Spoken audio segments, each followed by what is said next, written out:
ప్రాణాపాయ స్థితిలో ఉన్న వేదవతిని ఆటోలో హాస్పిటల్కి తీసుకుని వెళ్తుంది వరలక్ష్మి. ఇక వేదవతి అయితే ఇలా అంటూ ఉంటుంది, అమ్మ వరలక్ష్మి, నేను హాస్పిటల్కి ఏదో రకంగా వెళ్తాను, నువ్వే ఆ పెళ్ళిని ఎలాగైనా ఆపాలమ్మా, ప్లీజ్ దయచేసి వెళ్ళి విష్ణు ధర మెడలో తాళి కట్టకుండా నువ్వే ఆపమ్మా అని చెప్పి వేదవతి వరలక్ష్మితో అంటుంది.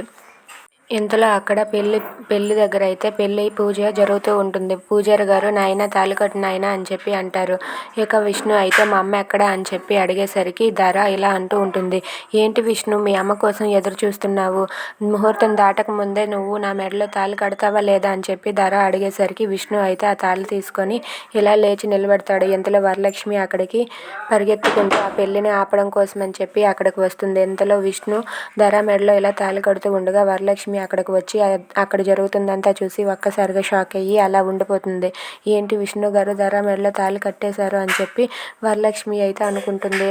ఇక వాళ్ళ పెళ్లి జరిగిపోయాక వరలక్ష్మి వాళ్ళని చూసి ఏం చేయలేక అలా మౌనంగా నిలబడి ఏడుస్తూ ఉంటుంది. If you like this video please subscribe.